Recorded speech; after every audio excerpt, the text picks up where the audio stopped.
Welcome everybody. Welcome everybody. How you guys feeling? How you guys doing? It's your boy Pillar and we are talking about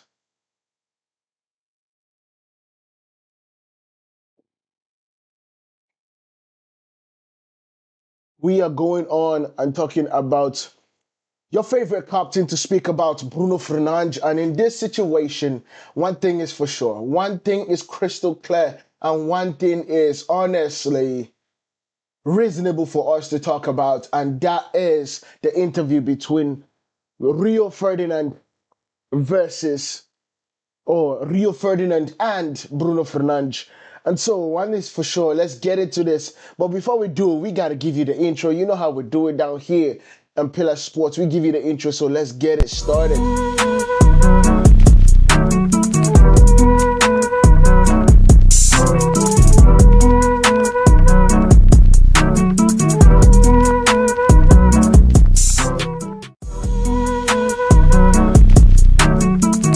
Alright, welcome back to Pillar Sports, people. Welcome back to Pillar Sports. As we are going to get this started, we want to start by focusing on what this game is about. We want to start by focusing about what this is about. You get me? What is this about? You understand? Because the truth about it is that Bruno Fernandes, Captain El Capitano. In fact, let's get into it. Let's get into it because this is a reaction video. And let's get into it so we can kind of enjoy what Rio has worked. But of course, before we go into this, this is going to be a start play, start commentation kind of situation. If you want to watch the entire full video, you can always go to Rio Ferdinand Presents to watch the entire full video because that right there is where the full video is. Before any further ado, let's get this thing started. But recently, he's had some things to say to the media. So I wanted to come and see for myself how he reflects on his time at the club so far. Loyalty in football before was like Totti at Rome, gigs at United. Has staying and being loyal been difficult at any point? Plus, I get some amazing insight from inside of the dressing room. Well, I was looking at them and I was like, one of you for sure has done that.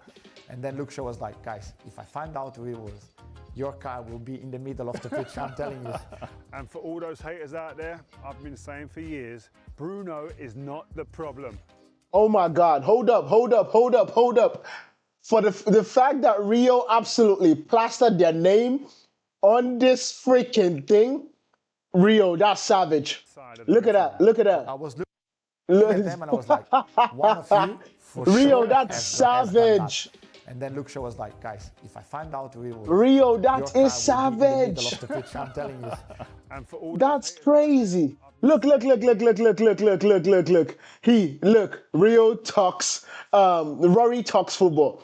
The truth is absolutely shameful. Captaincy performance and weakness from Bruno Fernandes. Margot Bridge, Bruno is a disgrace as a captain as well. Oh my God, this is crazy. This dude did not hold back. Usually, right? Usually, like, right, you would, what do you call it? Um, Usually you would absolutely like cover the names that are posting this. But look at that, Rory, Saeed. Saeed basically he says Bruno Fernandes is pathetic. He is the captain of Manchester United. Absolute disgrace of a display today. Bruno, this says Fonde says Bruno is supposed to be the Manchester United's captain, but lately he has been selfish. Cunha is still goalless. This guy comes on, I don't even know who this is, but he says, I see you as someone far below me intellectual if you generally rate Bruno highly. Oh my God. And then you see Mark Grobridge. Bruno is a disgrace as a captain as well. You see Martin. This quote from Bruno is very concerning. Wanda Dalmini says Bruno was what a disgrace of a captain. Oh my God. The quicker United fans realize Bruno is the problem, the better we'll be. And then he brings his own right in the middle. He said, Bruno is the problem. What a guy. This is amazing. This right here is absolutely amazing. Don't get me wrong. Don't get me wrong. This is what a way to start a video. What a freaking way to start a video. And they said, Bruno, I know you're doing this because you care so much, but pass the responsibility to others. You can't be yourself like trying to solve all the problems. So let's see a different side to the man who's one of the game's most talked about players. Roy Keane was more of a shouter, led by example, drove standards every day. I wouldn't say that. Yeah, I can't wait to hear that part. I honestly cannot wait to hear this part. Criticizing by shouting the other ones.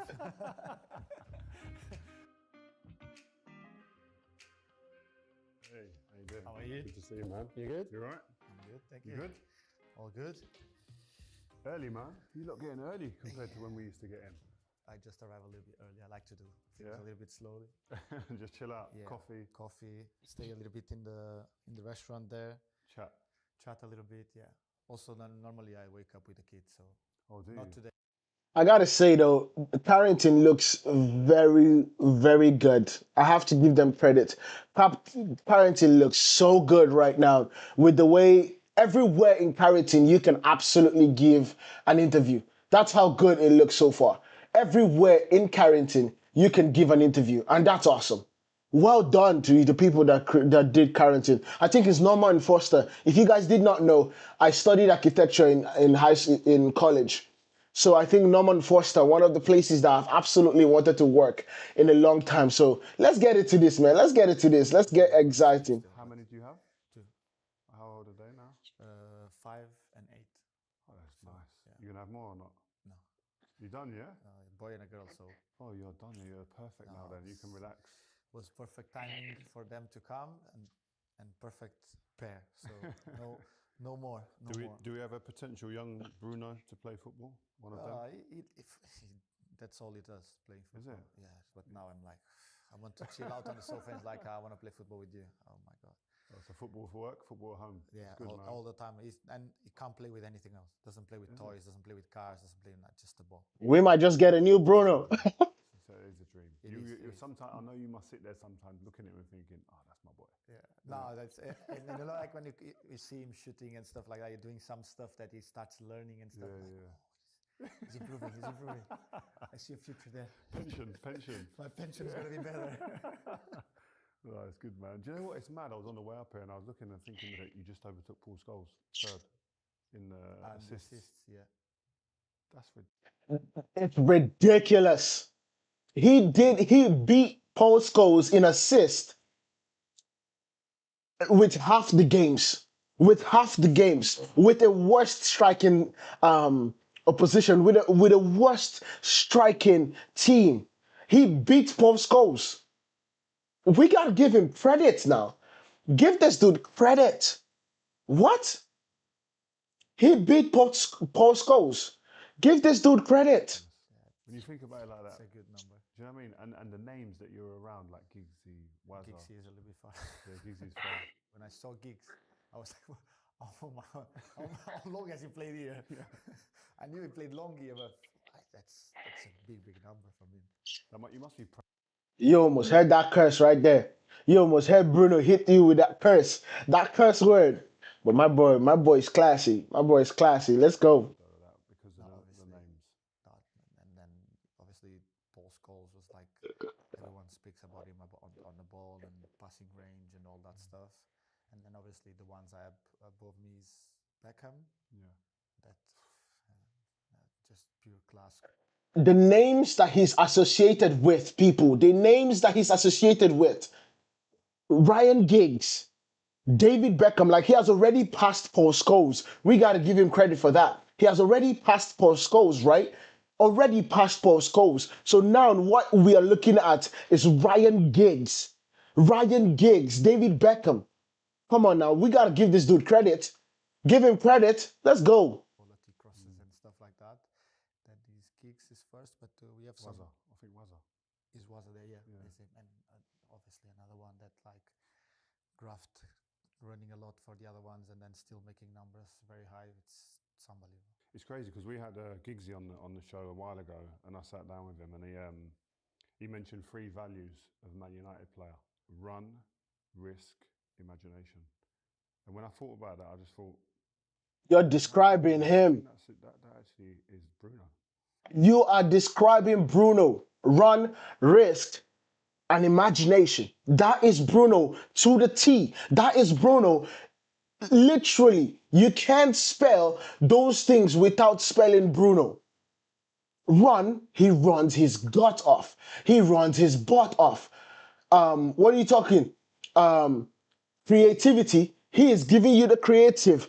He's risking everything. He's putting the ball into positions and he's creating the imagination. He's thinking. He's looking for places, looking for things that nobody would see usually. That right there is Bruno. The running side, I think it always come by the type of person that you are and stuff like that. But I think that should be mandatory in any club, not at Man Yep. United. I think that is the least you can do, because then quality-wise, you can have a good game, a bad game, that can happen. But I think intensity-wise, that can never drop. You can have a game there where you have less Man, I'm energy or drinking whatever, tea. but It's you always hot have as to a give the mug. max of the energy that you have for the game. And I think as for the past of the club, that should be mandatory. When you bring a player in, it's like, we need this from you. Then we know how much quality you have. We know how much goals you can score, how much goals you can save, whatever it is. But this is mandatory at the club. Like this running, sacrifice, help the team. This is mandatory. Then quality-wise, we know that you're gonna have times, moments, and stuff like that. But if you have that one, we'll be here to help you in that. You mentioned risk. How important is risk to Bruno Fernandes? This is really key for me to hear because I really want to understand kind of because a lot of people hit him for like the long balls and they trying to get us up the pitch within 2 seconds. The I get the ball and I want my wingers to dash forward. A lot of people hit him for that instead of him like keeping the ball and doing the takey and the taka and the takey and the taka, building up the pitch that way. He wants to go gung ho towards our creative players and the fastest players for us to score as quick as possible. I really want to hear about this risk. I need to take that risks on last pass, the cross, the shot, everything around my game. It's very important that I help the team with that, because that's, for me, one of my main qualities. So if I lose that taking risk side, I will lose a little bit of the Bruno as a player. So I think also like that was when I came to the club, and obviously I had Ole as a manager that was a player for the club. And the first thing he said to me, I want you to get on the ball. I want you to take risks. I want to see the Bruno I saw at Sporting. I want to see it here. So in my head was, okay, they brought me because they saw something in me that will be fitting into this club. So I can't change. I just can improve that. And obviously you have to know when taking the risks and when is the best time to take that risks. Obviously now playing in a different position, even if what the manager demands from me in the last third is to be more high on the pitch and play basically as a 10 between the lines. Obviously in the build-up I'm very deep, so I have to be careful with the risks that I take there. Oh my God, this dude is brilliant. He's literally answering every question that I've had in this situation. They brought me to the club for me to keep risk and to create balls from my imagination, find positions. But the key thing also he says is that, look, I'm in a new position now. And because I am in the build-up phase, I need to be able to be careful on that particular part. I need to be careful over there in order for me not to lose the ball. Bruno, obrigado, obrigado, Bruno, obrigado. But when we go into the final third, the manager wants me to get out of that position and get into the 10 position. So He is explaining it for you guys to hear. So are we understanding this? The system, I've always told everyone that in this particular system, right? And let me just give a full screen a little bit. In this particular system, one thing that we know for a fact is that Bruno Fernandes is such a good player that he understands majority of what this guy wants from him. Now, with this situation is that I've told people this before. Bruno Fernandes, when we are attacking, is the person that is going to be arriving late into the box. He's going to be arriving late into the box. That way, he's going to be able Any ball that comes out, he's the best striker of the ball in our team, apart from maybe Benjamin Sheshko when he's on form. He is the best person to find the killer pass. Let's say the ball is coming back into the 18-yard box, exactly like Brighton. Bruno is the person that you want to get that ball. And that is the reason why Bruno is playing that position. Now, he gives him a lot of freedom to go forward. The key part about this situation is that Casemiro does not have the legs to cover up the entire field like he would used to in Real Madrid. And that's the reason why going to get Elliot Anderson makes sense for us. Going to get Adam Wharton. I don't really love Adam Wharton because he doesn't have the legs to run back and forth. But Carlos Baleba to me is the perfect name when it comes to us getting somebody to cover Bruno, getting somebody to cover Maino, getting somebody to allow our attacking players go play, to allow 6 players go attack 4. You get that is the key part. That right there is the most important part, and it's one thing that players and people that are analyzing it as sport channels don't realize. We don't realize that. I wish we did, because that would then open us up to understanding what Ruben Amorim wants us to do. So let's keep on going. Let's keep on going. This is exciting. Then from there, you want the creativity that I need to have to help the team to score goals and create something. How does it affect you, or does it affect you at all when you hear sometimes? Because I know you read and see and listen to media. Bruno, he takes too many risks sometimes. Maybe he's just looking at stats, etc. I don't agree, right? But I'd like to know what you think of No, that. if I was smart, I wouldn't take risks because the risk is I can get reward or I can get the other side of that. So if I don't take the risks, no one will ever say that, oh, Bruno is losing the ball, or Bruno missed the pass. Oh, so I will just play ball side to side, play backwards, and I will be safe. But I'm not a safe player because I know if I start doing that, I won't be helping the team. Exactly. If Bruno changes who he is, especially the creative part of his game, he will not be Bruno anymore. There's a reason why the likes of De Bruyne, the likes of Granit Xhaka, the likes of I think even Tony, not Tony Cruz, but there was another midfielder, I think Mesut Ozil, all put Bruno ahead of De Bruyne, ahead of Martin Odegaard, ahead of all these big number 10s that we have in the Premier League. This dude is the best player in the league because of those risks that he takes, because of those little nicks and little knacks. And I'm going to take the risks every time with the bad. I'm going to take the good because the good outweighs the bad when it comes to Bruno taking risk.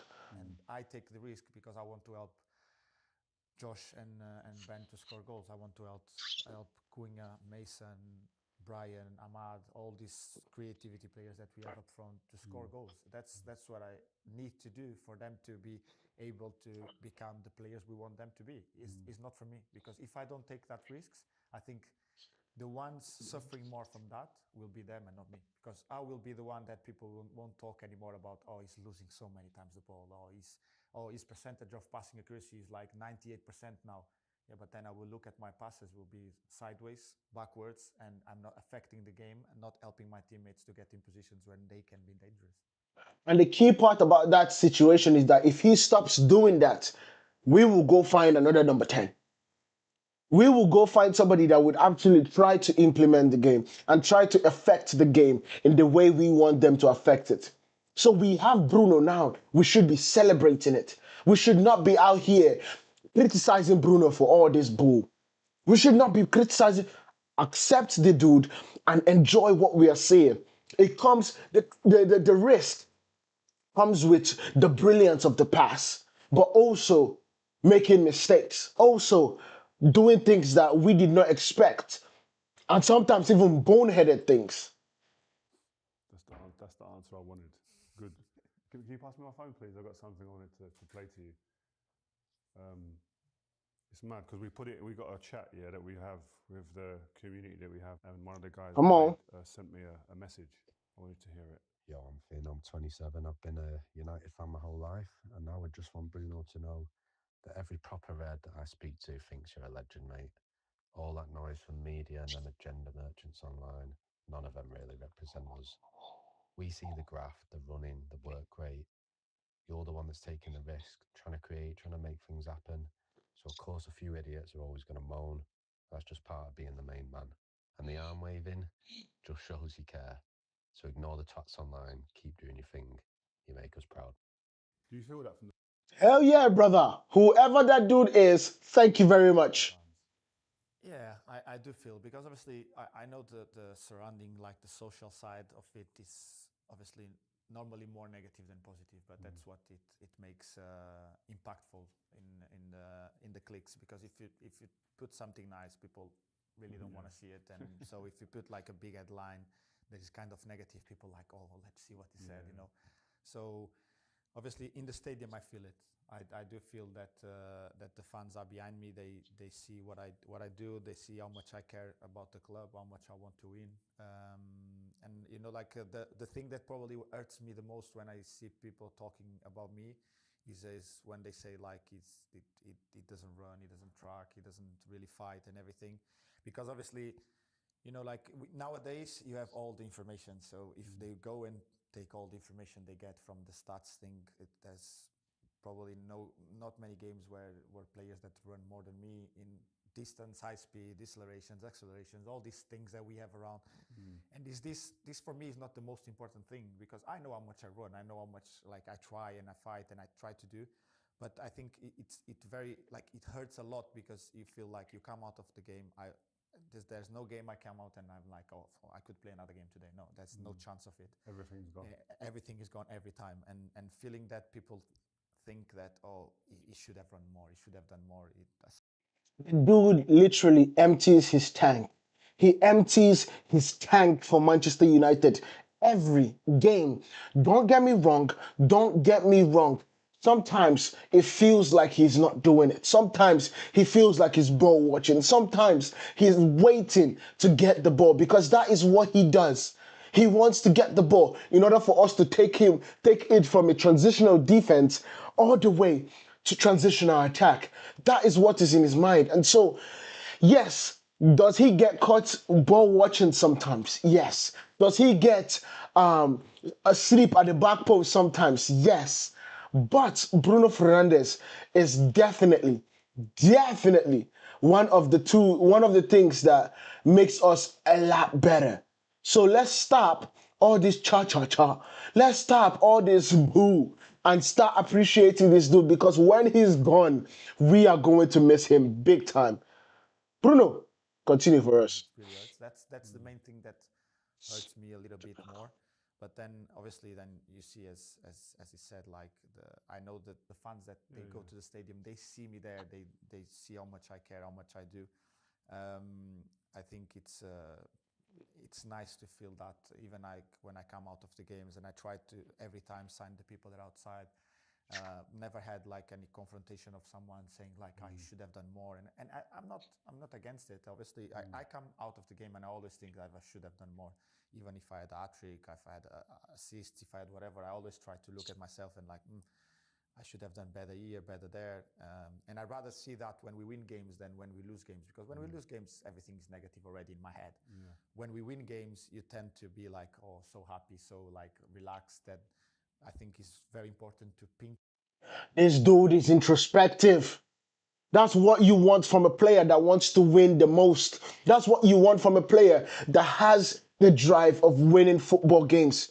Even when you win, even when you have a hat trick, you go back home and you sit down and you're like, okay, let me watch this game back. Let me see what I could have done better. That right there is truly remarkable. It's not something that you see in footballers every time. It is truly remarkable. The dude is excellent. In my mind, the way he approaches football is the way I want my captain to approach football. Is the way I want my talisman to approach football. Is the way I want the leader of my team. Come on now. Bruno, talk to them. Yourself a little bit, like, you could have done better here. And then obviously it's very difficult for a player to have the feeling of like, they don't really see it what I do, and like, you know, like the waving thing when I came to the club in my first few games, I had that, And I've seen obviously in the first few games, and I just arrived. I've obviously you guys ex-players talking about us and everything. Obviously, I just came to the club. I've looked all my life at youth, and till now, like legends for the club, guys that I've looking up to. And then some of you in the first few games were like, "Oh, look at him," pointing at his teammates, telling them where to go. This is what like a proper captain leader does. And then obviously after 2 years, 3 years, people are like, "Oh, he's always waving his arms. He's always." Oh my God, he just called all of them out. He just called all of them out because he was not wrong. When he first came into the team, bear in mind, the first few games, he does not even know how this team works. But he was still directing traffic. He was still, and at that time they were like, oh my God, that's leadership quality. That right there is leadership quality. He's telling them where to go. He's telling them what to do. And bear in mind, at that particular time, we were winning. We were winning and we were getting second place. I believe we were second place in that season. All of a sudden, all of a sudden, you understand? Let's take it all the way back there. All of a sudden, he's waving his hand. He's petulant. He's crying like a child because things are not going well. This is the lack of consistency that we have in our fan base. This is the lack of consistency that pisses me off the most. It pisses me off because this dude is telling players what to do. He's taking responsibility and literally telling them their own responsibilities while playing his own responsibility. That's double the load. Double the load. So let's stop this. Let's stop all this cha-cha-cha. All right, Bruno, talk to them. It became like from a positive thing, it became a negative one, you know. So Wait. this is what I mean, like, is the perspective that people give to Oh my God, this dude is brilliant. It is the perspective. It's the way you look at it. And if you choose to look at it in the negative light, you will see it in the negative light. You choose to look at it in a positive light, you will see it in a positive light. So in the first moments were very good. I was demanding from the players and everything. And now it's like a little bit negative because obviously the results haven't helped much. And it looks like, oh, he's negative, he's moaning, he's like that. And I get it. It's normal. It's the perspective that everyone puts into it. Do you have to manage your emotions with when you want to work? I've played with players that really just care so much that sometimes they run, and maybe sometimes it's not the right type of running. Have you had to manage yourself in that? No, that's for sure. And I still do sometimes that type of mistakes that you want to do so much, or you think like when you're losing, you think that you're gonna solve all the problems. And I had this conversation with the manager already, not just him, but with Eric also. They always they really care about me as a person, so they talk to me. Both of them were very good with it, and they said, Bruno, I know you're doing this because you care so much, but you need to pass the responsibility to others. You can't be yourself like trying to solve all the problems because you end up putting yourself in a bad position. And obviously, Now that right there, like criticism and stuff. That right there is very key. That right there is very key. That right there is great management.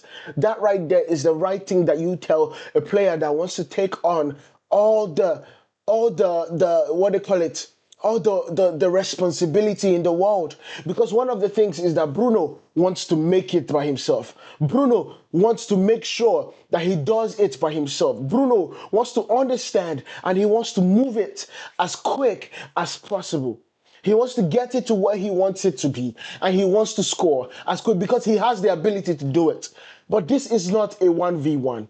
This is not a tennis match. This right here is a team game, and you can only succeed if you include your team. And that right there is brilliant from Bruno. That right there is brilliant for Amorim. It's brilliant from Erik ten Hag. That right there is man management at its finest. You get me? At its finest. So let's go. Let's keep on going, Bruno. Let's keep on going. Because I'm trying to overdo things, and obviously it becomes overcomplicated, and I put myself in a position that is not good for me. And I had one person that one time, you probably know him very well, Dejan Stankovic. He was my assistant at Udinese, and one time he came to me. I was at Udinese. I was already like that. I wanted the ball. I want to do something, try to pick the ball and create something. And he came to me and he said, Bruno, you need one thing. sometimes when things are not going very well, you need to put yourself aside of the game. Get the ball, pass the ball backwards, get your confidence back. Get the ball, play simple, get your confidence back. And he was like, I look at him in the beginning, I was like, oh, you don't want me to take the ball. Then I start realizing, I'm talking with Dejan Stankovic that played for big clubs, won massive trophies, was a top player. So I might need to listen to one or two things that he's telling to me. So, and I start realize from there, and obviously I try to here and there try to put my things in the right place, but obviously sometimes the emotions go and you can't control everything. I want to move on to the way you're playing, and you're obviously taken up a bit more of a deeper role this season, especially like you said, this right here, phases of the. This right here is such a good conversation to start having, because it's something that we all want to know. How does he feel about playing a deeper role? Personally, I think he has all the attributes in his locker to become a registrar. I believe that he has all the attributes in his locker to be somebody that is a deep line playmaker, and we are seeing it. However, it has to do with who he's partnered with. That is absolutely key. But I'm not sure he's going to mention that. But let's go on. When you're in possession, what have you found difficult or different so far in that? I mean, I saw earlier in the season when it first happened, when I think it might have been Foden ran off you for one goal. So, and I look at that and go, you've got to learn. It's just learning, being in that position, not being there a lot. What's been the big difference for you?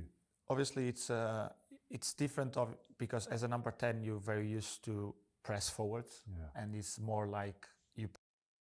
Oh my God, Bruno. First and foremost, we have to give Rio Ferdinand credit because he asked that question right there. He was very sure, he was very simple, but he did not come out as if he was accusatory. He did not come out as if he was softballing the question. He was just like, look, the game against City, they ran off you. And that situation is just learning, in my opinion. What do you think about that? And he says, as a 10, my focus is always going forward. I've not even let him land, but that is the key part. That's what I said. Bruno's focus is always going forward because that is what he has known. And so putting him in a different position, we need to adjust to Bruno adjusting to that position. Press from the number 6 to the centre back, or from the number 6, you could like just stand in behind him and screen him. And obviously there in the position I play, because I'm as the 8, let's say the manager always plays a 6 and 8. Let's say like the 6 normally is more Kaz and Manu, the 8 is more me and Kobe. So from me and Kobe, it demands more of a thing of staying in position, pressing the 6 or coming back, pressing a little bit high, coming back, pressing. Like you need to be able to cover more ground. But with all that being said, I looked at some stats, man, on the way down and doing some research. And this season, you're actually playing deeper, but you're creating more chances. 2.4 chances created every game last season, compared to 2.9 this campaign. And somebody said Bruno is a bad midfielder. Somebody said Bruno is not effective in the deep line role. Somebody said Bruno Fernandes needs to leave Manchester United. He's created more. He's in a deep line play. You're also leading the Premier League midfielders in all of these categories. Most shot creating actions, through balls, goal creating actions, goal involvements, assists, and most chances created, which is 45, and only one player in Europe has more, and that's Kylian Mbappe. And they say that he is the problem. They say that he is the problem. Does that sound like the problem to you? Does that sound like the problem to you, people? Let's talk about it. Come on, let's talk about it. Does that sound like the problem to you? Because it doesn't sound like the problem to me. It sure doesn't. It sounds like a solution. He sounds like the man that is doing it for Manchester United, even with our attacking line getting better this season. Even with our attacking line being substituted this season. Even with our attacking line having problems this season. He has created the most chances. He has tried the most shots. Come on, Bruno. Come on, keep it up, my guy. Keep it up. From the deeper role. Yeah, but it's only Kylian Mbappe the Ballon d'Or favorite to win it this year, has more of those things than him in the entire Europe. In the entire Europe. Oh, come on now. Like, I start from a deeper role in the building phase, but then the manager wants that number 8 between me and Kobe, that's being the ones that train there in my position, to be free in the last third to get into the 10 position, because he wants to have the pockets occupied. It's more for me and Kobe to understand the moments of danger is coming. We're not kind of creating, so we need to drop. Let's play a little bit more in a deeper role. Let's get in the position. But the manager really wants us in that high position. So, and they said that it's defensive. They said that the system is defensive.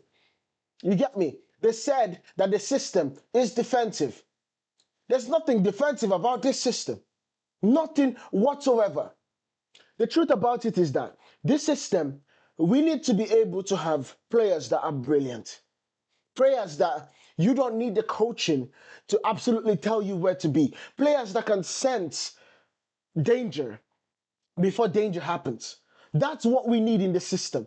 And we are still getting it right. We are still trying to get it up there. We are still figuring it out. And when we do, we will move up the table for sure. For sure, for sure. it gives me the chance still to create, to be creative. To be honest, my set pieces have been much more accurate this season also. That's why I think the chances created have increased a lot. The movement in the box from the players also is helping me. The place where we're putting the ball is being working well. For every game we have a different plan, is being working well. So that also helps in the chance created. But still, for me, the most important one that is said there for the position I'm playing and for what the manager demands from me is the through balls, because that's the one I have to play the most. Because playing with 10s, playing with a striker, playing with wing backs, you need to be able to put the balls in the middle, and I think that is why the manager wants me there also, like in that position, because he know that I'm gonna play the ball forward and putting the ball into the pockets for Cunha, Mason, Brian, Ahmad, and Josh that sometimes can play there also. They're very good into the half turn and then attack the defenders, getting the last pass also. So I just need to be very accurate on serving them and putting the balls through the spaces. Just on that point, and it was later in my questions, but you've brought me there now. Just in terms of like, when the ball comes to you on the pitch, now you're playing a bit deeper in the early phase or in the 10 position, what is going through Bruno's mind? Because you're someone who's creating chances like at a rate that we've not seen. Even De Bruyne has been here in the same time that you've been here. You've created more chances in the same amount of games in that time. What comes into your mind as the You ball's can't touch coming into you? Bruno. Assist, you can't touch Bruno. Chances, you can't touch Bruno. We just don't have people that converts those chances into goals. Because if we have a Harry Kane, if we have a Victor Osimhen, if we have a Kylian Mbappe, we win the league. If they convert those chances, we win the league. It's as simple as that. Are you thinking, let me just keep the ball, or is your first thing, where can I hurt the opposition, and then work back from that? To be honest, I'm obviously when the manager shows the videos, I'm very careful of looking like where the space could be, which one is the centre back that doesn't like to jump on our 10s, because obviously normally either they mark the 10s with the midfielders and he's going to be a man and they're going to open the middle, so the striker will be the one for me to serve. Then if they want to very squeeze their back line, the wing backs will be my exit. And then obviously if the midfielder is the ones jumping on us, for me is like more to connect with my midfielder than us to have to try to find the pockets with the 10. So my first aim is always to play the ball forward. And then obviously always depends, as the manager says, I think when now teams want us to play more from the back and wants us to have the ball to try to hurt on the counter. So in that term there, I think I need to go where, like when they're not pressing really our centre backs and stuff, I need to leave them to be the ones to be creative. They need to take the responsibility of like, I need to be the one putting the ball into the middle. Do you find it hard still being the one in to do everything? I find it hard because I obviously as a centre back, I know not everyone feels very comfortable of passing this ball through the middle, like between lines and say, because it's a difficult ball and it's a risky one, even sometimes not looking like a massive difficult. I think the players like you in the past, there was one of the centre backs that everyone talked about your quality on the ball in this kind of passes. You know how tough it is to play these balls. Obviously, people look and say like, "Oh, it's so good, look at that," but they don't know how difficult it is to just. I know it's like a straight pass in a line, but the gaps are very small. So it is very difficult to do it. But we have players in the back line; they have qualities to do that. So I need to trust them to, like, when they don't have pressure, even more. Like if they have pressure, I just need to come for a bounce and try to help them to get out. If they don't have pressure, Luke Shaw, Lisandro Martinez, Aiden Mata, Heaven, Lenny Yoro, Age, even Mazraoui, Aiden.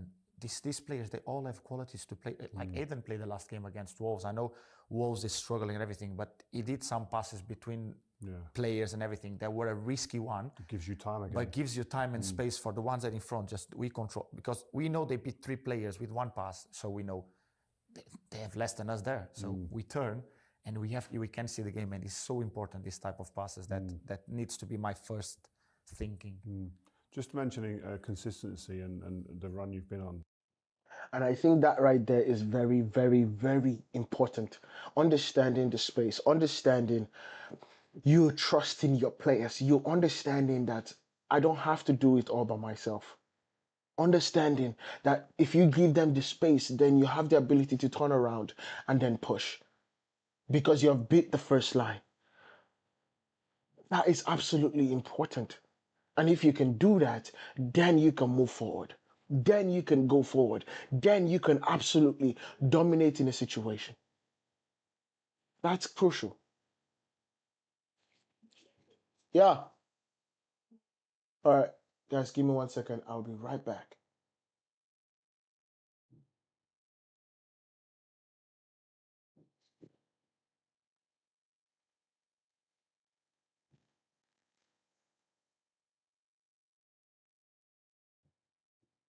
In terms of his creativity has been phenomenal.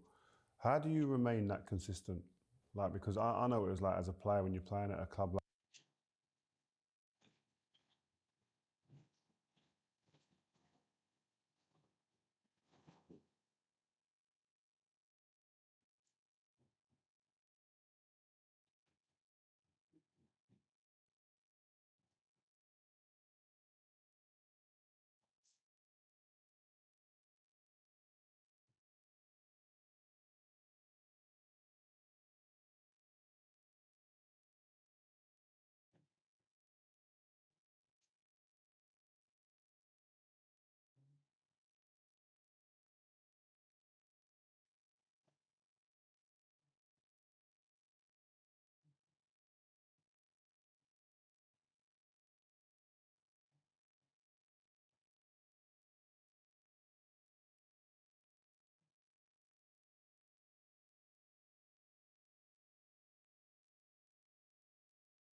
All right, guys, I am so sorry.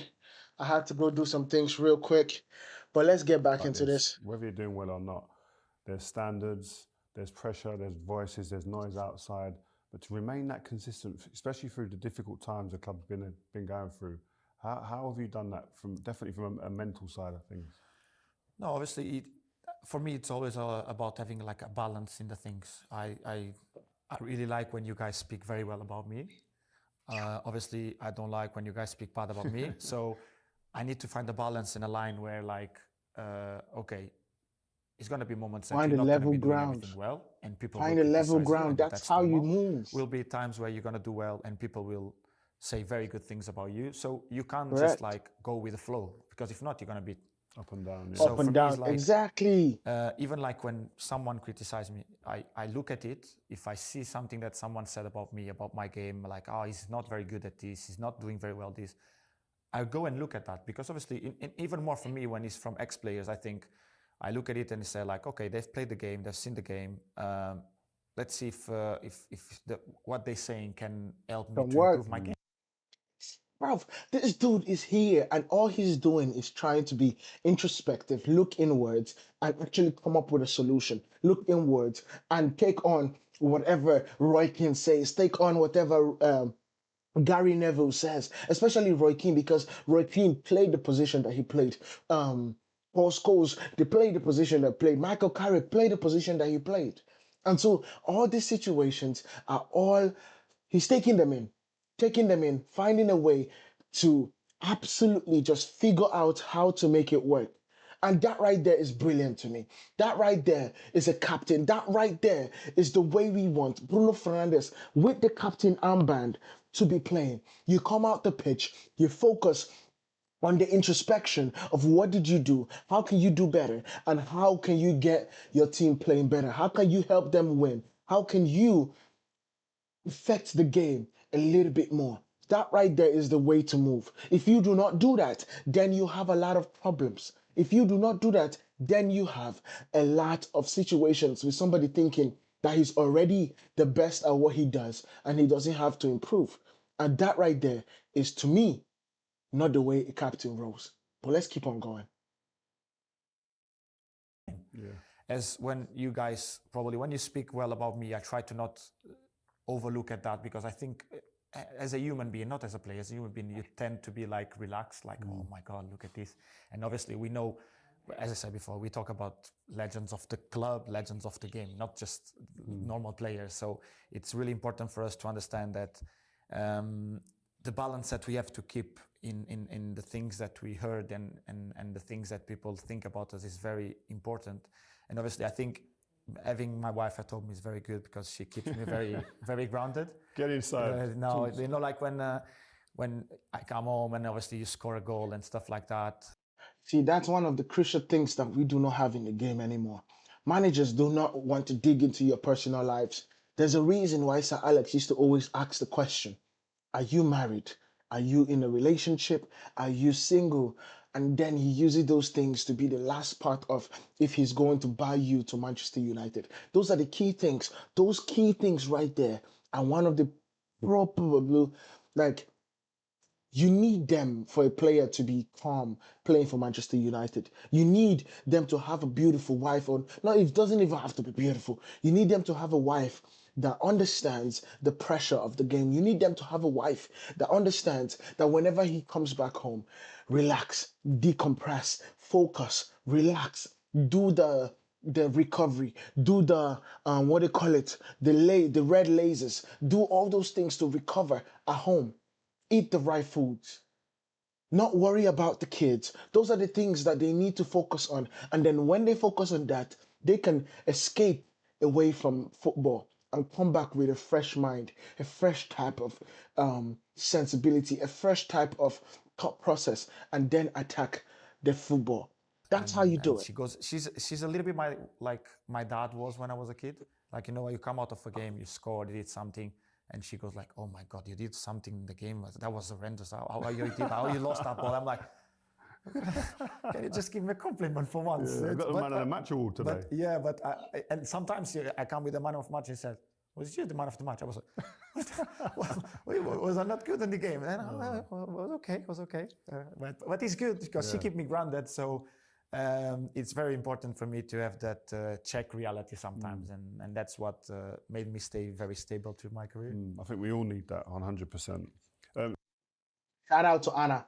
Shout out to Anna because she has done her job as a partner. She has done her job as somebody that is meant to be there for a captain. Someone that is. She is the captain of the Wags, people.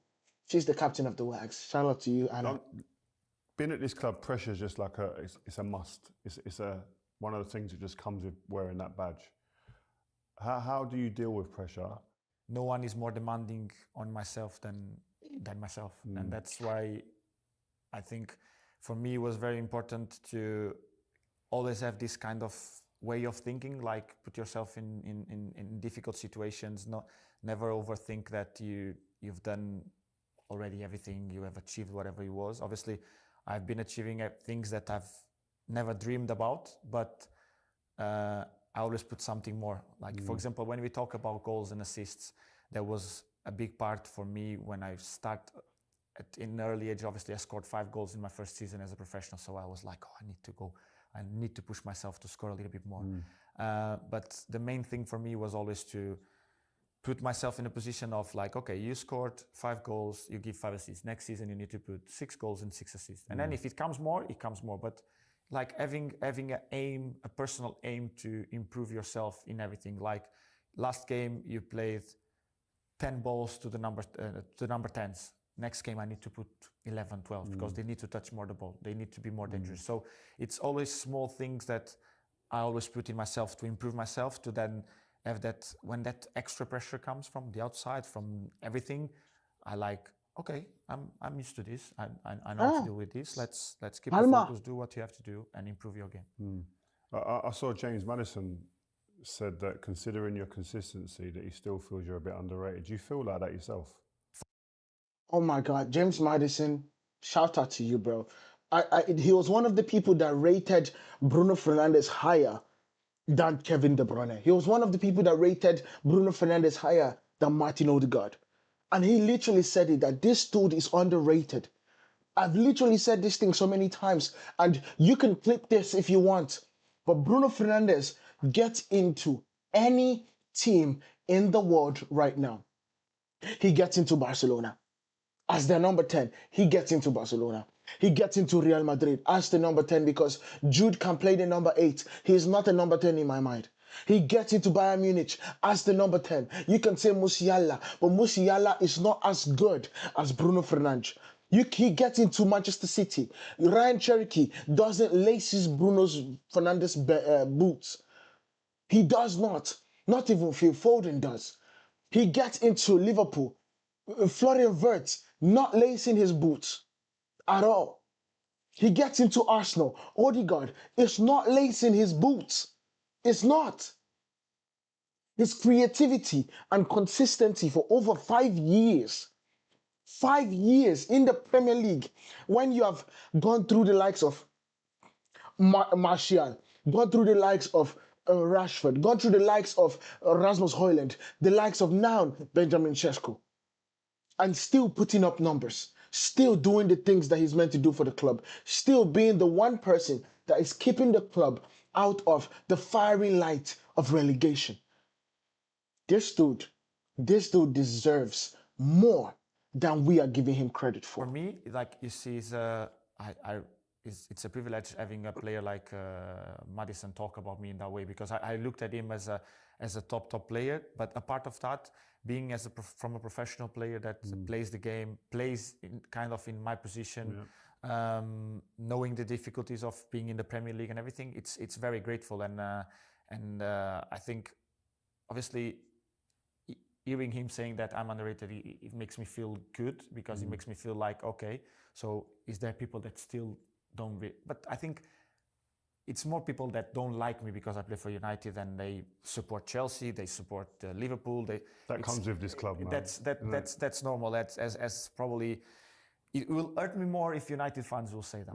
And I know that will be United fans there that will say like, oh, Bruno is not good enough. We should have kept another player and sell Bruno. We should have done this. We should have. It's normal. No one will. You will not be perfect. No, you will not be able to be liked by everyone. But you have to deal with that. Talking about like your position, the impact of having more like options in attacking areas this season. How important is, I saw you talking about how you enjoy playing with Rashford, Martial and Cavani, especially over your time here. Obviously, like with Rashi, was more a connection of like the type of player I am and the type of player he is. So the type of service he needs was kind It worked perfectly between Bruno Fernandes and Rashford. Because Rashford, the moment he sees that he gets the ball, it's gung-ho. He's going. And the ball always came from Bruno. And that's why it's brilliant. That's why it was brilliant. With Martial, he had the quality to finish the ball one time. With Cavani, a quintessential number 9. I wish we had kept Cavani. I wish so. Because that dude was ridiculously good. When it comes to a number 9 player, we had that in Cavani. We had that. of like a match between us two. Rashi runs in behind was like unbelievable, like powerful.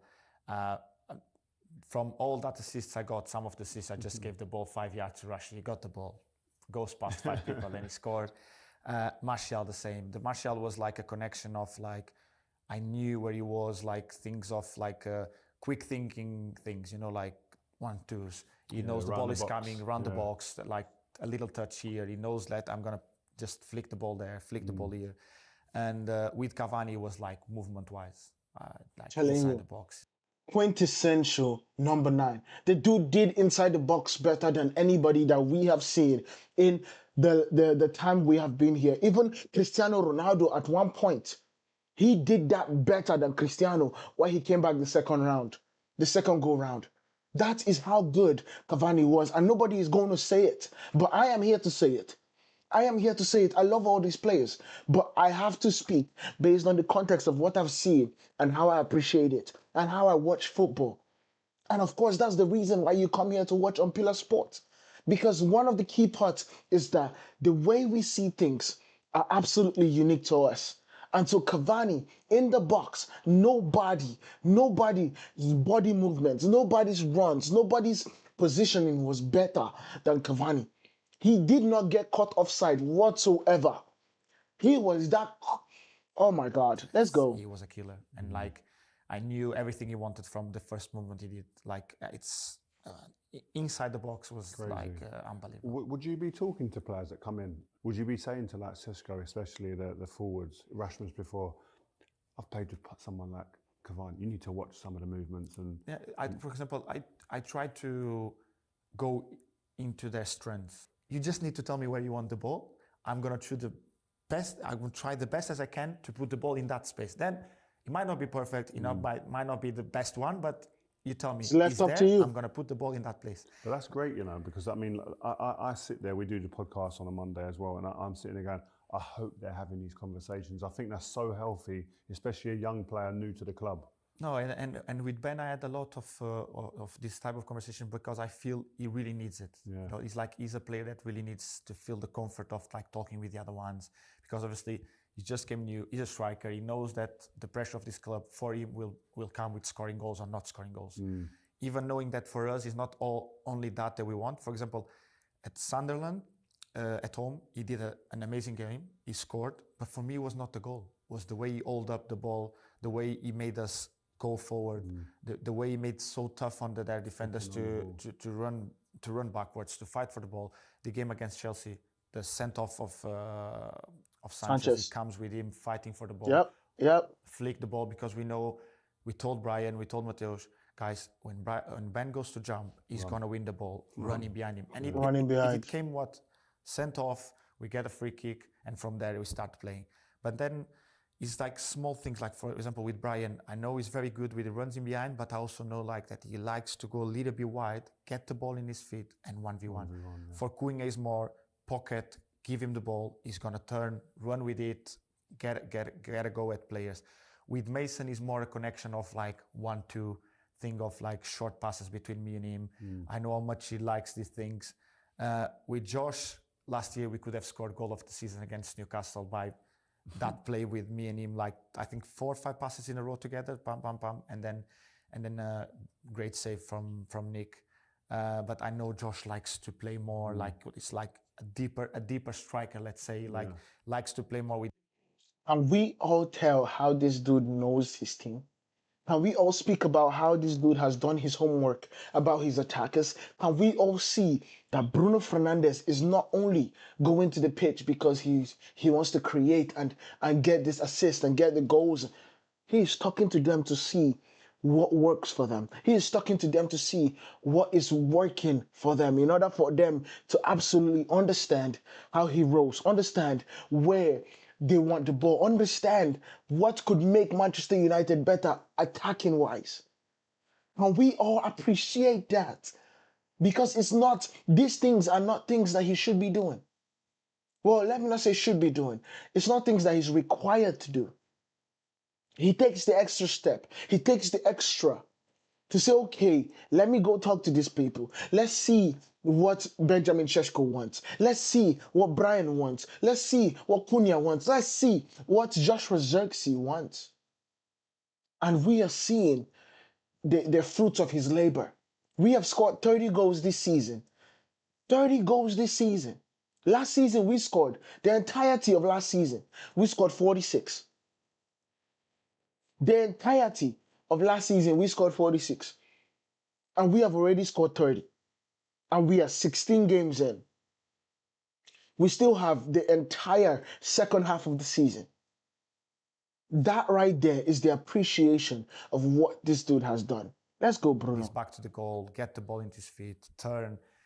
Ben has that, but he's more like also a guy that like crosses, that will get into the box. Josh is more like a build-up striker, let's say. But he's like, for me, is more to try to understand what's the individual qualities of them and try to play at their strengths. It's mad because Mason Mount said it. I see him a quote the other day. As soon as I see Bruno with the ball, that's my trigger to run in behind. We all know the caliber of the player he is. So they're moving. As soon as you get it, they're gone. That's the thing, like when we talk about taking risks. They know I'm going to be the one. If is there a moment take to the take a risk, risk, they know I'm going to take it for them. And I said it many times for them. The only thing I need is that you guys don't stop the run. Even if you think I'm offside, because sometimes I said to them, sometimes I made it slow on purpose because I know the guy is running with you, but will be a moment where he will think like, oh, he's going to be offside, so I'm going to stop. I'm just looking at the guy. I don't even care about you because I know where you're running. I'm just waiting for the guy to stop running. And then in the moment I see that he's like, his body is like moving, I'm going to make the pass because then he's going to be like this. They're going to be on the counter. Timing. And it's the timing. And Mason, as soon as he started celebrating, he was to me, I think I'm on. I said, Mason, don't worry. The first step back when I went to do the cross. The other ones in the back stopped, but the first one stepped back. I'm pretty sure they're not offside. You got the inbuilt VAR system. Oh my God, man. This dude is seeing the entire pitch. He's seeing the entire pitch. We need to... we are going to miss Bruno when Bruno is gone. And it's so sad that Bruno has this 57 million pounds in release clause in his contract. It is so sad. I don't want this dude to leave. He's that good of a player. My God. Already. No, but it's like I really look at details, you know, like I know that sometimes I'm gonna miss, it's not gonna be the best one and everything, but I'm very aware that if I take the right pass in the right moment, Mason is unbelievable finishing. Cunha, Brian, Ben, Josh, they very good with the ball. They unbelievable players. They just need that moment of like getting the ball in the right position. They're gonna score a goal for us. I want to take you to leadership and This being is Man a good United. one.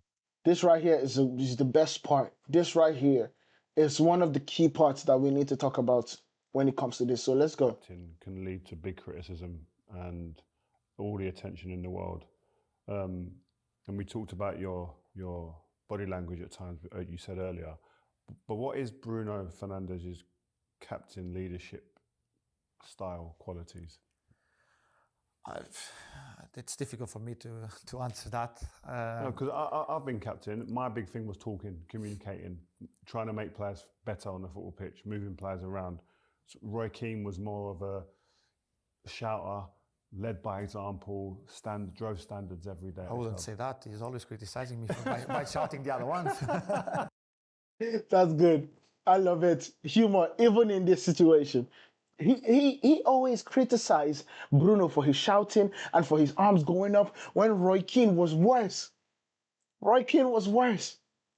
But of course, this is just humor. This is just humor. It's not like as if he's hitting back at Roy Keane. This right here is just humor. No, I think I'm a little bit a mix of everything. But obviously, I'm very demanding with the players, but not for myself. I had the conversation with all of them. The day I stop demanding from you, I've lost the belief in you. If I don't shout at you because you missed a pass or you lost the ball, or you were not in the right position, I don't believe in you anymore. I think you're not able or capable of doing anything else. Like, for example, I had the West Ham game. Josh got the ball with his back to the goal, like at halfway line, tries to turn, lost the ball, and I was like, come on, Josh, you can't lose that ball. And he was like, I know, Bruno. I said, yeah, but I have to shout at you because you need to know it more. You can't lose this ball. You're too good for that. And then when I said, you're too good for that, he was like, okay. And then he started running, because obviously... Reaction. Yeah, the thing with me, and I really understand that, is the same thing with the referees, is the arms. But that's my way of communicating. And the referees, even when he's talking, with them, they the said arms the are same still thing to me. I was moving. like, Bruno, the problem with you is that you wave your arms. And for us, he's just a Portuguese guy. It's you the don't passion. talk in a bad way to us. But the problem is, for the perception of the stadium, is bad. It looks bad on us because you're waving your arms, you're moving your arms. Like, even when we talk like this, like close to the referee, I'm like moving the arms. He's like, Bruno, just put your arms down. Put your arms down. Like, we can talk, but put your arms down, because they know, like, the thing of me doing this, like, the people in the stadium, they don't know what I'm saying to the referee. I could say, like, yeah, it was a good decision, but there you missed that. And they go like, Bruno, you're telling a good thing, but people outside are thinking that you're screaming and going crazy at me. And they beat Bruno with a stick about this particular arm thing. They beat Bruno with a stick about this particular arm thing when this thing is not even the least of our problems. He is trying to get influence. And that's one thing that we all need to understand. The captain needs to be demanding and needs to be on top of everything when it comes to the referees, because that is the way we get opportunities. That is the way that we get influence. Don't get me wrong. Sometimes it also backfires because the referees become angry and then they go against us because of that. But we have to understand that they need to understand that we are going to be catching up. Everything. Anything they miss, we are on top of it. Anything they miss, we are on top of it. That is it. Do you know the crazy thing is about that? When I first come to United and I was coming out with the ball, I was going, I didn't know. I was doing this, like where are you type thing. Come on, make yourself available to my teammates with my hands. And I remember after a few games, Sir Alex Ferguson pulled me and said to me at training, he said, Rio, stop waving your hands. He said, you're bringing agitation. Everyone's getting nervous in the stadium when you got the ball. So I had to change. I didn't know I even done it. Yeah, okay, that makes sense. That right there makes sense. That makes sense. Especially when if someone with the ball is like, yo, open up for me. Open up for me. Stop. What would I call it? Stop. I need somebody to open up. You understand? Everybody sees that and everybody understands. I do get the whole idea about like the agitation that it gets when people perceive that you're not getting the options that you're meant to get. You're not getting the spacing that you're meant to get. You're not getting the assist or I've forgotten. I'm blanking on the word, but let's go. Like in the game, you can't control everything with you, because it's not like you do something on purpose for other people to get the steak or whatever. It's just like in the moment, it's like it goes natural, because we don't have time to think in all that things that people then go and comment and think, look at him, he's waving his arms, he's thinking this. Guys, I haven't think anything of what you could possibly imagine. I didn't even thought about it. I just did it.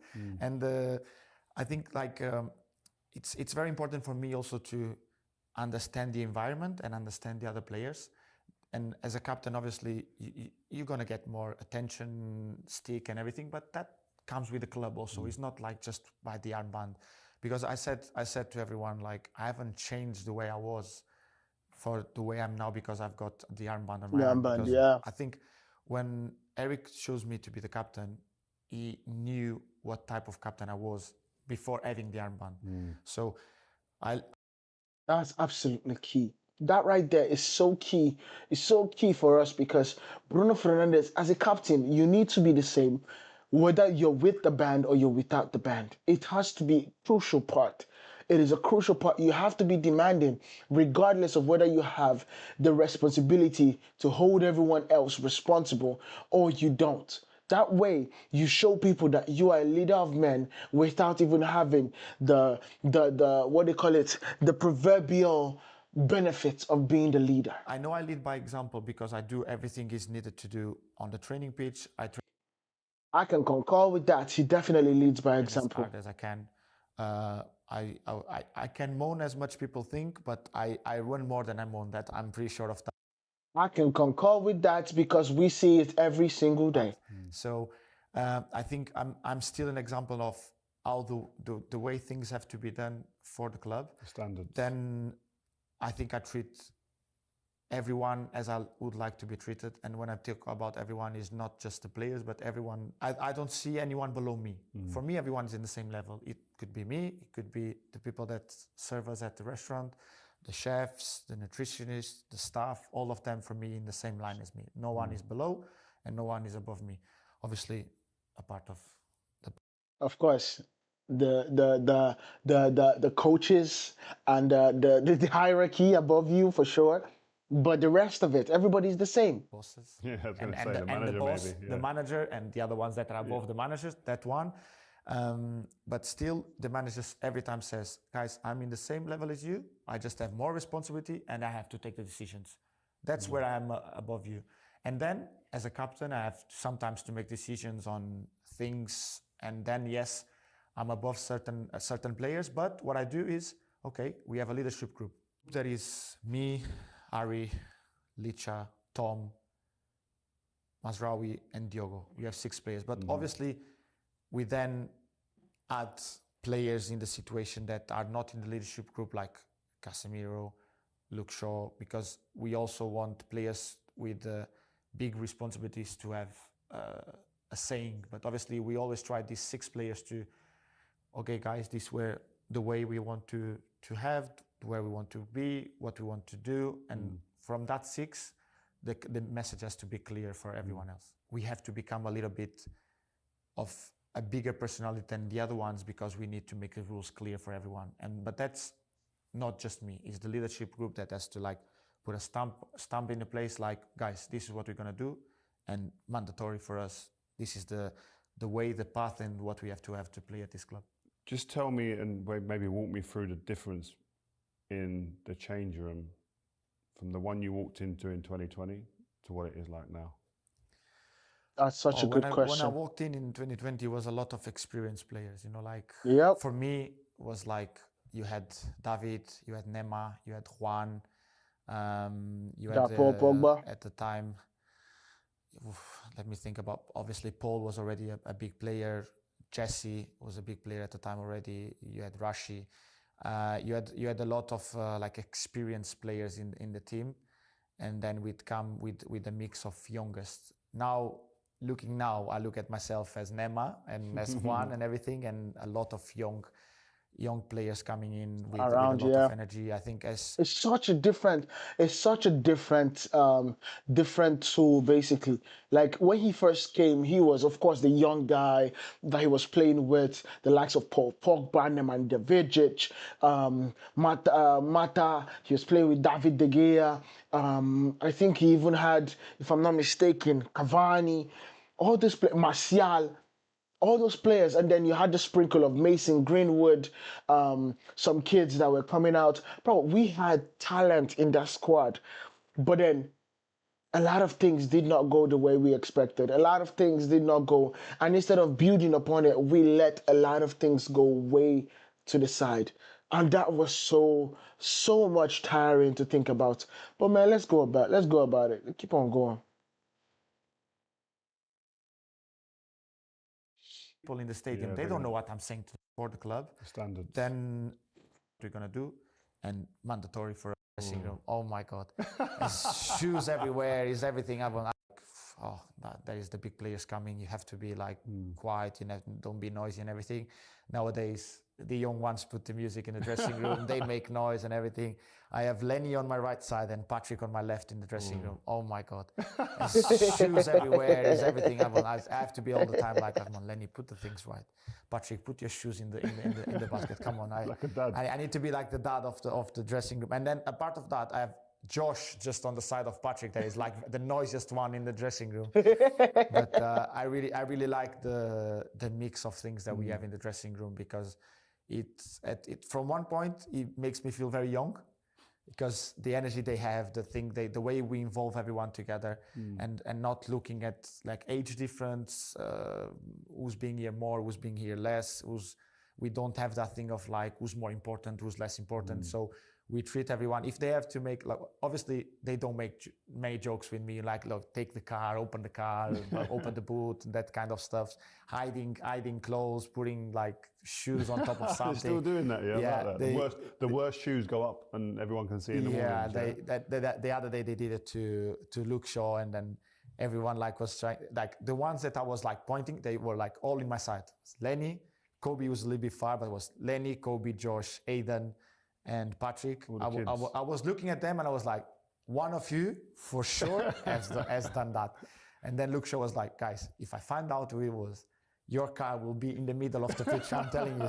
But that's good. The vibes are good. The energy is very good. And obviously, even the older ones, we don't take it as serious, like these jokes and everything. We go along with it. Obviously, they know. That right there is so important. It's so important to have a group of team, like a group of people that they just want to be with themselves. Yes, I understand, like some people might be older, some people might be younger. We have 18-year-olds in the dressing room, but they want the humor is together.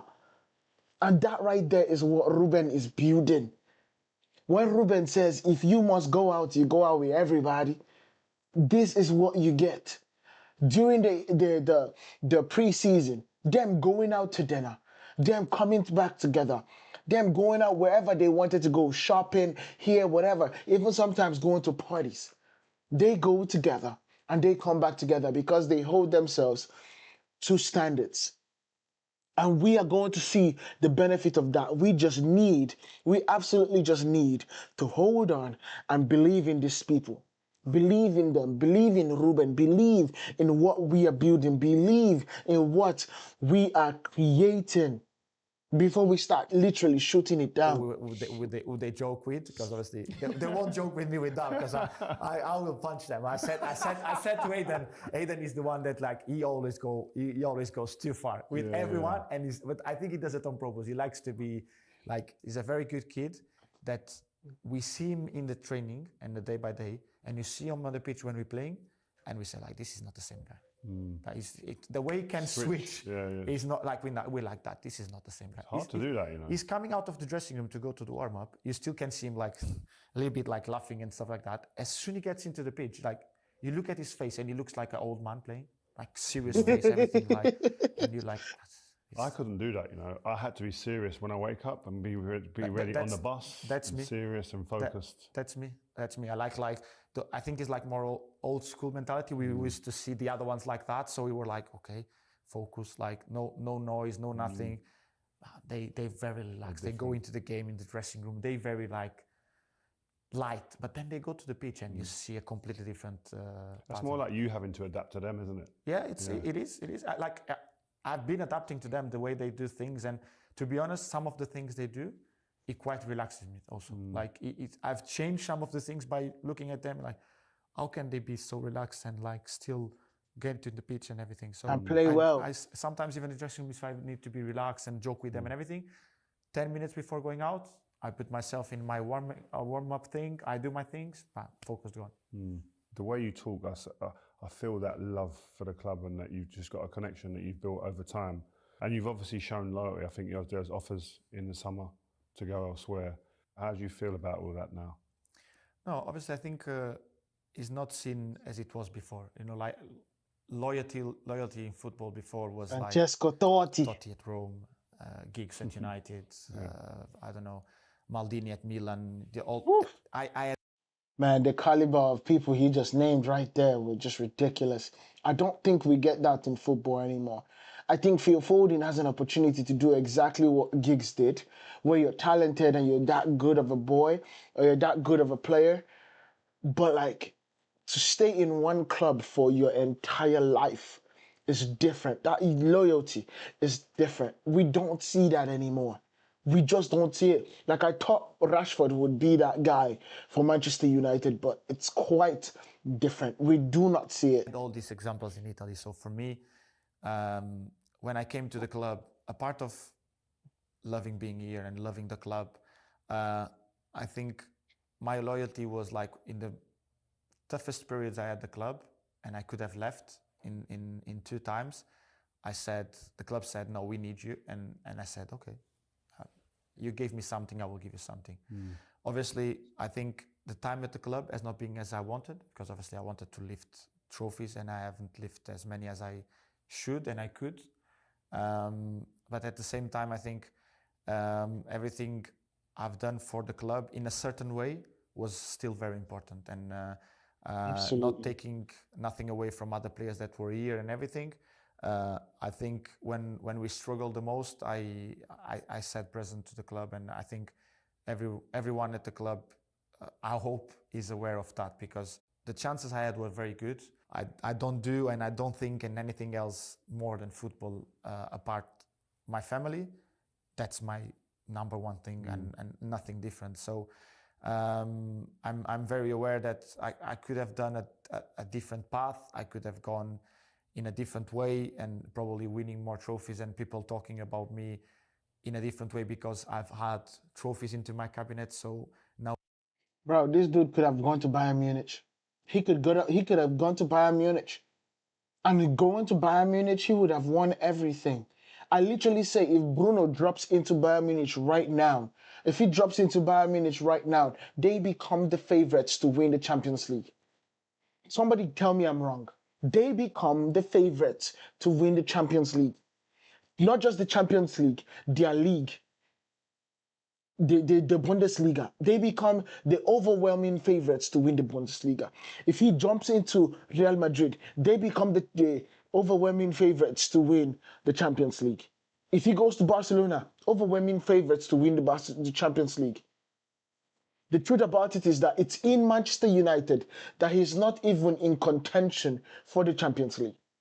That is the mistake. And that right there is the sign of loyalty that he has for Manchester United.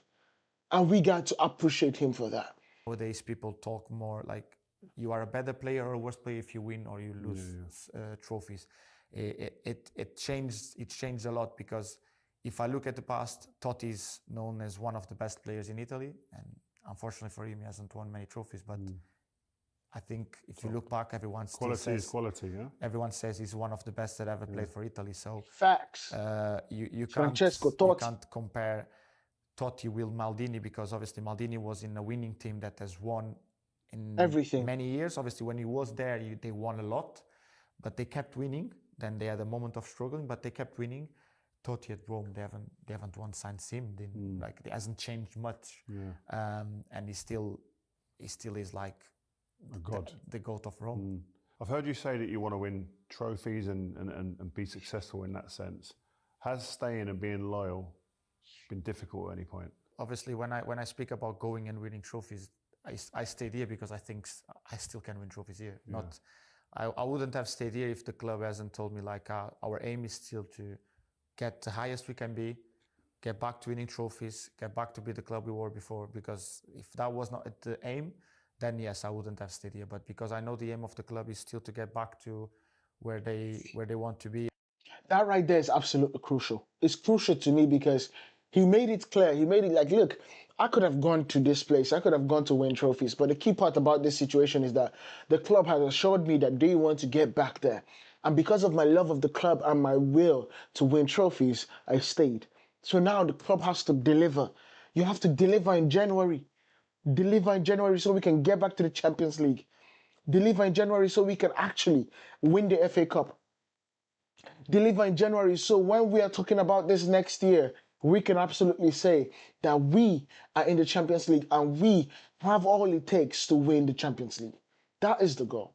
And where I want the club to be, and that's why I came to the club in first place. So if I can help to get back there, that's all I want to do. Well, the fans, I'm sure, no doubt, are happy. So, right, just Hell quickly, yeah. we've got to get your five-a-side team before you go. We always do it with all the players. There's some great teams that players have had. Ooh, five-a-side, let's go. The best five-a-side team of players that you've played with, please.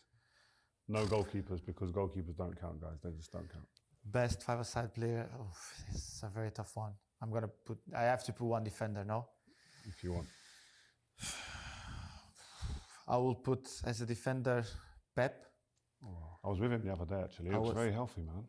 He's Is he talking about Pep as in Real Madrid, Portugal, Pep? going cycling Oh, okay. kilometers and kilometers. I'm done with seeing photos of him on Instagram cycling. So Pep, just ahead of Rafa Varane. Okay. Just because I played more with Pep than I played with Rafa, but friendship-wise, Rafa was like one of my best friends here. Was he, yeah? Friendship-wise, in the national team when I came, Pep was one of the ones that helped me the most. So I need to put him there. Crazy guy. In midfield, I will put Juan Mata, because was one of the most special players I've played with. Is it? Talent. Juan. In terms of technical ability, he's probably one very, of the very best. few. Very few that you terms can of compare to Juan Mata. Person is Yeah, great person. by far great person. one of the best. Then up front. So one Pep, midfielder. Pep. yeah, but I think I have too many strikers to put on. Okay. Let me think about another midfielder. I will put one that I think everyone has regrets of not seeing the best of him. That is Pogba. Paul I need to Pogba. put him there. Paul I've seen the best of him Pogba. because I played against him in Italy. And What's so special about Paul? he has everything. He could Everything. He could do. Paul Pogba was the most complete midfielder that I have ever watched. I'm saying it. That I have ever watched. Paul Pogba, most complete midfielder that I have ever watched. He had every single thing in his locker. Are you talking about physicality? He was Yaya Toure physical. You understand?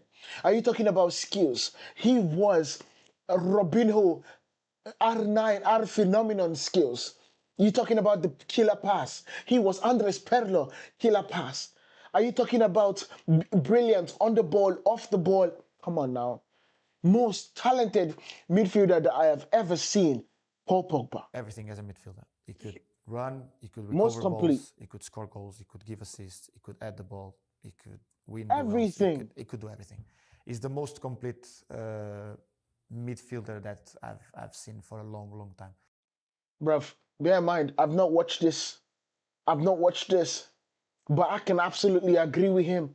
Most complete midfielder that I have ever watched in my lifetime. And guess what? I got to watch Paul Scholes. Guess what? I got to watch Xavi. Guess what? I got to watch Busquets. I got to watch one of the talented generations when it comes to midfield in Spain and out of Spain. But nobody touches Paul Pogba. Nobody. Yaya Toure. I got to watch. I think that's the only closest person in that situation. Yaya Toure. Wow. That could do all these Everything, things. Unfortunately, I've just seen it at Juve, and I couldn't see it as often here at the club because of injuries, of many other things. But I've played against him in Juve. It was unplayable. No, it was crazy the way, and I had to mark him on. Look at me, my size-wise, I was at the time 68, 69 kilos. Paul was already a beast. Any diss, I was like, oh, it was like a kid, like, oh, stay back. Like I do to my kids, stay there. He was doing that to me. So that's 3. Pep, Juan, Paul, and I need 2 more. Obviously, Cristiano has to be there. It's the main goal scoring of the football world all time for me. And then I have 1 more striker to put there. I will put Di Natale. Di Natale. Nice. Oi. That guy is, when we talk about loyalty, that's also a guy. Yeah. He could have gone That's Juventus, crazy. he could have gone, I don't know, any other clubs and decided to stay at Udinese. For him and for his family, he wanted to stay there. Did an amazing career. I think he's top 5 goal scorers in Italy, Serie A. And that's something unbelievable because he played for a team that struggles sometimes to be almost in relegation battles and stuff. And he still put numbers up there. Always every year, like close to 20s. And he's being there with Totti. And I think he's the one with less games and like more goals, like ratio-wise. Yeah. It's unbelievable. What he did is unbelievable. So that's Pep, Juan Mata, Pogba, Cristiano, Bruno, and Di Natale. That's a squad. I could have gone for many others, but I've That's a squad right there. and, a blend. I mix a little bit. Listen, Bruno, man, thanks. It's been great talking to you. Thank you very much. We waited a while. I've been messaging you, man, all the time. I know you must think, oh, Rio's just he's getting on my nerves. But I really appreciate it. no, thanks, man. It was very nice. Great to see you. And continued success, man. Keep creating. Keep creating, man. I love to see it. I'll try. Take care, man. Man, this is awesome. Yeah, you're going out to. Well, of course, you guys can absolutely go watch this thing and watch this right there from the Rio podcast, the Rio Presents podcast. If you guys want to watch the full video, you can absolutely go do that. We just reacted to the full video, and I can tell you this, it is absolutely amazing that we have this guy in our team. It is absolutely amazing. Bruno Fernandes is the best of what we have in football right now. He is the best representation of what a captain should be. He is the best representation of what an attacking player should be. When you're talking about midfield, this dude has done it better than anybody since the 5 years that he has been in the Premier League. So we need to give him the credit that he deserves. We need to give him the credit that he deserves. And not just that, we need to make sure that we can appreciate him by giving him an opportunity to win the Premier League at least next year. At least next year. Keep him for next year for us to be able to get a Premier League title. And that would only happen if in January we go and get Antoine Semenyo. We go and get maybe João Gomes. And then in the summertime, we go get Elliot Anderson and Carlos Baleba. And then we can then sprinkle in a defender here and there, sprinkle in a striker here and there, and then unlock the likes of Kobe Mainoo. We need this. We need this. It's absolutely crucial that we absolutely give this guy a last hurrah. Give this guy a last opportunity. Give this guy an opportunity to pounce upon being this good. Now, don't get me wrong. I would not want him to even leave Manchester United because I think he can play till he's 36. That's how good I believe he has taken care of his body. But one thing is for sure. One thing is crystal clear to me. Bruno Fernandes is the captain that we need. I'll see you guys in the next one. Make sure you guys hit that like button, hit that follow button, and tell YouTube that you love what we are doing here on Pillar Sports by hitting the subscribe button. I'll see you guys in the next one. Peace.